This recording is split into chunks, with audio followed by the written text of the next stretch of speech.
Welcome back. आज discuss करने वाले हैं एक मोस्ट इम्पॉर्टेंट साइकोलॉजिस्ट की लर्निंग की theory, trial and error theory. सभी ने इनका नाम सुना होगा, थॉर्नडाइक की प्रयत्न एवं भूल का सिद्धांत। जिस किसी ने भी साइकोलॉजी पढ़ी है उसने अच्छे से इस थ्योरी को पढ़ा होगा, लेकिन क्वेश्चंस अच्छे से अटैम्प्ट नहीं हो पाते क्योंकि इनसे बहुत इनडायरेक्टली क्वेश्चन एग्ज़ाम में पूछे जाते हैं और एस्टेट में तो काफ़ी हाई लेवल के क्वेश्चन पूछे जाते हैं। तो जिस वर्डिंग में क्वेश्चन बनाए गए हैं उसी वर्डिंग में इस कंटेंट को रेडी किया गया है। ये वीडियो देखने के बाद आपके सारे प्रीवियस ईयर क्वेश्चन सारे सोल्व हो जाने वाले हैं। ठीक है, तो थॉर्नडाइक की सबसे पहले तो आपको थ्योरी का नाम पता होना चाहिए, ट्रायल एंड एरर थ्योरी, और इनको फादर ऑफ एजुकेशन साइकोलॉजी भी कहा जाता है। शिक्षा मनोविज्ञान के जनक हैं ये थॉर्नडाइक, ये ध्यान रखना इंपॉर्टेंट पॉइंट है। शिक्षा मनोविज्ञान के जनक कौन है? थॉर्नडाइक। और इनकी थ्योरी का नाम है trial and error theory. Stimulus and response bond theory भी इसको कहा जाता है। स्टिमुलस रिस्पॉन्स बॉन्ड थ्योरी, उद्दीपक अनुक्रिया सिद्धांत। स्टिमुलस क्या होता है? कोई भी जो लक्ष्य है जो हमें हासिल करना है, और रिस्पॉन्स क्या होता है? उस लक्ष्य को हासिल करने के लिए हम जो जो प्रयत्न करते हैं, जो जो क्रियाएं करते हैं, उसको रिस्पॉन्स कहा जाता है। तो इनके बॉन्ड की जो स्टिमुलस और रिस्पॉन्स के बीच जो बॉन्ड होता है उसी को लर्निंग कहते हैं। ठीक है, ये थॉर्नडाइक ने बताया है अपनी स्टिमुलस रिस्पॉन्स बॉन्ड थ्योरी में। इसको SR थ्योरी नाम से भी जाना जाता है, स्टिमुलस रिस्पॉन्स थ्योरी। ठीक है, ये कुछ और नाम हैं थॉर्नडाइक की ट्रायल एंड एरर थ्योरी के। हिंदी में ये सारे नाम यूज़ होते हैं, तो ये सारे नाम आपको ध्यान रखने हैं। प्रयत्न एवं भूल का सिद्धांत, उद्दीपन अनुक्रिया का सिद्धांत, ये वही है स्टिमुलस रिस्पॉन्स थ्योरी। संयोजनवाद का सिद्धांत, संबंधवाद का सिद्धांत और आवृत्ति का सिद्धांत, इसको बोला जाता है थॉर्नडाइक की ट्रायल एंड एरर थ्योरी को। ये सारे नाम आपको ध्यान रखने हैं, सारे ही इंपॉर्टेंट है। उसके बाद क्या था, इन्होंने बताया अपनी SR थ्योरी में कि जो लर्निंग है वो कैसे होती है, स्टिमुलस एंड रिस्पॉन्स के बॉन्ड से होती है। हम जितनी भी क्रियाएं करते हैं अपने स्टिमुलस को पाने के लिए, उसके बाद वो सारे एरर है वो कम होते जाते हैं और अंत में जो क्रियाएं करते हैं वो ज़ीरो हो जाती है। जो हमारी गलतियां हैं वो ज़ीरो हो जाती है और हम अपने स्टिमुलस को हासिल कर लेते हैं। ठीक है, उन्होंने क्या किया था, एनिमल्स पे, काफ़ी सारे एनिमल्स पे एक्सपेरिमेंट किया था और उन्होंने पाया कि कैसे सीखता है कोई बच्चा। बहुत सारी ट्रायल करता है हर चीज़ पे और फिर बहुत सारी गलतियां भी करता है, लेकिन एक टाइम ऐसा आता है जब उसकी गलतियां बिल्कुल ज़ीरो हो जाती है, वो गलतियां करना बंद कर देता है और आसानी से चीज़ें सीख जाता है। इन्होंने एक बुक भी लिखी है, इसका बुक का नाम भी आ चुका है एग्ज़ाम में, एनिमल इंटेलिजेंस, 1898 में आई थी। ये किसकी बुक है? थॉर्नडाइक की बुक है। ठीक है, तो लर्निंग कैसे होती है? स्टिमुलस एंड रिस्पॉन्स के जो बॉन्ड से होती है, और इनकी थ्योरी को साइंटिफिक थ्योरी और एसोसिएटिव थ्योरी भी कहा जाता है। ये सारे नाम आपको ध्यान रखने हैं। ठीक है, इतने जितने भी नाम यूज़ हुए हैं ये सारे ही नाम इंपॉर्टेंट है थॉर्नडाइक की थ्योरी के, ट्रायल एंड एरर थ्योरी। तो इसके लिए इन्होंने इस थ्योरी में एक कैट पे एक्सपेरिमेंट किया था कि एक कैट कैसे सीखती है, कैसे अपनी स्टिमुलस को हासिल करती है। उन्होंने क्या किया, एक बिल्ली को एक बॉक्स में बंद कर दिया, उस बॉक्स का नाम रखा पजल बॉक्स।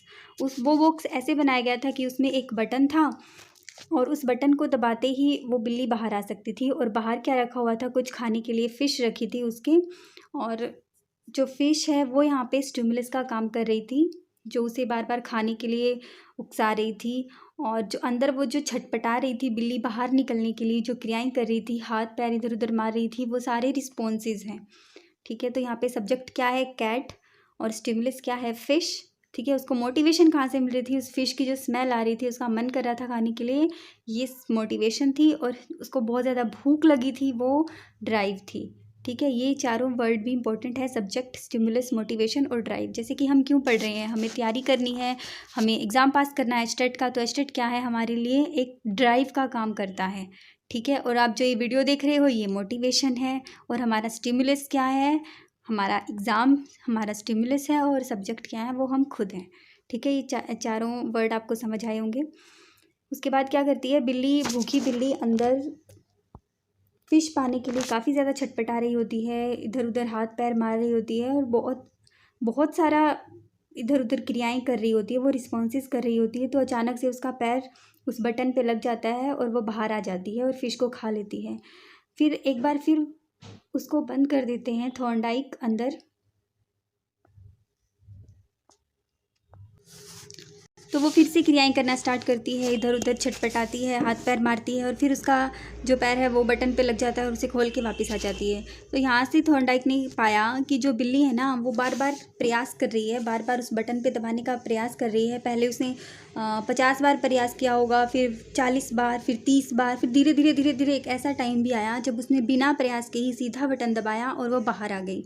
तो यहाँ से थॉर्नडाइक ये कहना चाहते हैं कि बच्चा जो है वो बार बार ट्रायल करके सीखता है और ट्रायल करते रहता है तो उसके जो एरर है, उसकी जो गलतियां हैं वो कम होती जाती है और एक टाइम ऐसा आता है जब वो बिना किसी प्रयास के अपना स्टिमुलस हासिल कर लेता है। ठीक है, तो उसके बाद इस एक्सपेरिमेंट के बाद उन्होंने कुछ लॉ दिए हैं थॉर्नडाइक ने। इन्हीं लॉ में से क्वेश्चन आता है, हमेशा इन्हीं में से रिपीट हुआ, ये काफ़ी ज़्यादा इंपॉर्टेंट लॉ है। तो इन्होंने लॉ दिए हैं, पहले दिया है प्राइमरी लॉज ऑफ लर्निंग। ये 3 टाइप के होते हैं, ये ध्यान रखना है आपको, बिल्कुल सीक्वेंस में ध्यान रखनी है। यहीं से क्वेश्चन आता है। सबसे पहला क्वेश्चन तो ये आता है कि थॉर्नडाइक के लॉज का नाम क्या है। तो प्राइमरी लॉज के बारे में पूछता है तो 3 सेकेंडरी लॉ दे देता है और एक उसमें से प्राइमरी का देता है, वो आपको चूज़ करना होता है। या फिर सेकेंडरी पूछ लेता है, 3 यहाँ के दे देता है, एक ऑप्शन वहाँ से दे देता है, तो वो बताना होता है। तो आपको ध्यान रखना है, सबसे पहले तो आपको प्राइमरी लॉज के बारे में ध्यान रखना है। Law of readiness, law of exercise, law of effect. तत्परता का नियम, अभ्यास का नियम और प्रभाव का नियम, ये काफ़ी ज़्यादा इंपॉर्टेंट है। इनके बीच में से क्वेश्चन बहुत बार पुट हुए हैं थॉर्नडाइक के। ठीक है, एक एक करके इनको देखते हैं। तो आपको इनके नाम ध्यान रखने हैं। सेकेंडरी लॉज के अपने आप याद हो जाएंगे अगर आप इनको याद रखोगे तो। Law of readiness, law of exercise, law of effect. तो पहला क्या है, ये प्राइमरी लॉज है। लॉ ऑफ रेडीनेस, इसमें क्या बोला है थॉर्नडाइक ने कि जो लॉ ऑफ रेडीनेस कहता है कि जब भी कोई बच्चा है ना वो सीखना चाहता है तो उसको सिखाने के लिए सबसे पहले रेडी होना चाहिए। रेडी होना उसका बहुत ज़रूरी है। अगर वो किसी चीज़ को सीखने के लिए तत्पर ही नहीं है तो वो कभी नहीं सीख सकता। उसका रेडी होना मेंटली, फिज़िकली, इमोशनली, सोशली, चारों टाइप से बहुत ज़्यादा ज़रूरी है, तभी वो कुछ सीख पाएगा। और ऐसा करने के लिए टीचर को क्या चाहिए कि वो कुछ ऐसा इंटरेस्ट पैदा करे, उसके अंदर क्यूरियोसिटी पैदा करे जिससे वो सीखने के लिए रेडी हो सके। तो इसमें से क्वेश्चन आ चुका है कि जो एक टीचर है वो छोटे बच्चों को कुछ कहानियाँ सुनाती है, पहले उसकी कहानी सुनाती है और फिर बाद में वहाँ से क्वेश्चन पुट करती है, उसका कंसेप्ट समझाती है। तो ये क्या है, ये लॉ ऑफ रेडीनेस है। ठीक है, थॉर्नडाइक का लॉ ऑफ रेडीनेस है। बालक में रुचि और पहले जिज्ञासा पैदा करनी चाहिए, उसके बाद ही वो रेडी होगा। अब किसी 5th क्लास के बच्चे को अगर आप 8th क्लास का या 10th क्लास का समझाओगे तो वो नहीं समझ पाएगा, क्योंकि वो रेडी ही नहीं है समझने के लिए। तो उसका फिज़िकली, इमोशनली, सोशली और मेंटली रेडी होना बहुत ज़्यादा ज़रूरी है। अगर वो मेंटली भी प्रेजेंट नहीं है, कहीं और उसका दिमाग चल रहा है, तो भी वो नहीं सीख पाएगा। अगर वो इमोशनली स्ट्रॉन्ग नहीं है, कोई प्रॉब्लम चल रही है उसके साथ, तो भी वो नहीं सीख पाएगा। अगर वो बीमार है, फिज़िकल हेल्थ उसकी ठीक नहीं है, तो भी वो रेडी नहीं हो पाएगा। सोशली वो कनेक्टेड ही नहीं है, कोई उससे बात नहीं कर रहा है, क्लास में वो सबसे अलग अलग फील कर रहा है, तो भी वो रेडी नहीं हो पाएगा सीखने के लिए। तो सबसे पहले टीचर को चाहिए कि उसको रेडी करे। ठीक है, सेकंड लॉ है लॉ ऑफ एक्सरसाइज। ये भी काफ़ी इंपॉर्टेंट है, यहाँ से बहुत बार क्वेश्चन बने हैं। तो इसमें क्या होता है कि एक्सरसाइज अभ्यास का नियम है। कहते हैं ना, practice makes a man perfect. तो ये वही है कि बार बार किसी चीज़ का अगर अभ्यास किया जाए तो उस चीज़ को आसानी से हम सीख सकते हैं। ठीक है, किसी भी चीज़ को अगर सीखना चाहते हैं तो बहुत ज़्यादा हमें ट्रायल करना पड़ता है, बहुत ज़्यादा उसकी एक्सरसाइज करनी पड़ती है। और इसके अंदर भी 2 लॉ आते हैं, लॉ ऑफ यूज़ और law of disuse. Law of use क्या है कि हमने किसी भी कंटेंट को बार बार उसको एक्सरसाइज कर रहे हैं तो वो हमें अपने आप ही याद हो जाएगा। जैसे हम किसी चैप्टर को कर रहे हैं, मैथ के चैप्टर को, और काफ़ी बार उसका प्रैक्टिस किया है तो वो हमें उसके सम्स आसानी से सॉल्व हो जाएंगे। लेकिन लॉ ऑफ डिसयूज़ क्या कहता है कि ठीक है, हमने प्रैक्टिस कर ली, लेकिन फिर हमने प्रैक्टिस छोड़ दी ना, 2 साल 3 साल नहीं की, तो हम फिर से उसको भूल जाएंगे। ठीक है, अगर प्रैक्टिस करते रहते हैं बहुत बार तो वो हमें याद हो जाता है, और प्रैक्टिस नहीं करते हैं तो वो हमें याद नहीं रहता लंबे टाइम तक। यही है लॉ ऑफ यूज़ और लॉ ऑफ डिसयूज़। ये लॉ ऑफ एक्सरसाइज के पार्ट है, इंपॉर्टेंट है ये काफ़ी। ठीक है, अभ्यास का नियम। उसके बाद है लॉ ऑफ इफ़ेक्ट। ये भी काफ़ी इंपॉर्टेंट है। लॉ ऑफ इफ़ेक्ट में क्या होता है कि किसी भी चीज़ का जो लर्निंग हमने करी है ना, उसके 2 इफ़ेक्ट पड़ते हैं। या तो सेटिस्फेक्शन होगा किसी चीज़ को सीखने से, या फिर डिससेटिस्फेक्शन होगा। ये पॉजिटिव और नेगेटिव पार्ट है। पॉजिटिव पार्ट कौन सा है, रिवॉर्ड, और नेगेटिव क्या है, पनिशमेंट। अब अगर हम सेटिस्फाई हुए हैं किसी चीज़ को करके तो हम उसे फिर से दोहराना चाहेंगे, फिर से करना चाहेंगे। और हमें डिससेटिस्फेक्शन मिली है तो हम नहीं करेंगे। ऐसे ही अगर हमें किसी चीज़ को रिवॉर्ड मिला है कोई काम करके तो हम फिर से उसको करना चाहेंगे। और अगर कोई पनिशमेंट मिलती है बुरी तो हम नहीं करेंगे, ठीक है। ये रिवॉर्ड और पनिशमेंट पे काफ़ी ज़्यादा काम किया है। ये टर्म पहले इन्होंने ही दी थी, थॉर्नडाइक ने, रिवॉर्ड एंड पनिशमेंट। तो ये पूछा जाता है कि रिवॉर्ड एंड पनिशमेंट थॉर्नडाइक के कौन से लॉ से जुड़ा हुआ है। तो ये लॉ ऑफ इफ़ेक्ट है, ठीक है, जिसमें या तो सेटिस्फेक्शन मिलता है या डिससेटिस्फेक्शन मिलता है, ये ध्यान रखना है बस। Reward and punishment law of effect से जुड़ा हुआ है, ठीक है, कि किसी भी चीज़ का कैसे प्रभाव पड़ता है। इसको आगे स्किनर ने भी काफ़ी ज़्यादा डिफाइन किया है, वो हम स्किनर की थ्योरी में पढ़ेंगे रिवॉर्ड एंड पनिशमेंट को, ठीक है। तो ये 3 प्राइमरी लॉ थे, law of readiness, law of exercise और लॉ ऑफ इफ़ेक्ट, ठीक है। ये तीनों आपको ध्यान रखने हैं। उसके बाद इसके सेकेंडरी लॉ स्टार्ट होते हैं, कुछ और एक्स्ट्रा लॉ दिए थे। वैसे तो ये टोटल 5 है, लेकिन वैसे इनको 8 में डिवाइड किया गया है। तो सबसे पहला है सेकेंडरी लॉ में लॉ ऑफ मल्टीपल रिस्पॉन्सेज। इसका मतलब क्या है, बहु अनुक्रिया का नियम, कि किसी भी चीज़ को जब हम करते हैं ना तो बहुत ज़्यादा हमें बहुत ज़्यादा क्रियाएं करनी पड़ती है, और अगर हम सही जगह क्रियाएं कर रहे हैं तो हमें सही चीज़ सीखने को मिलती है, ठीक है।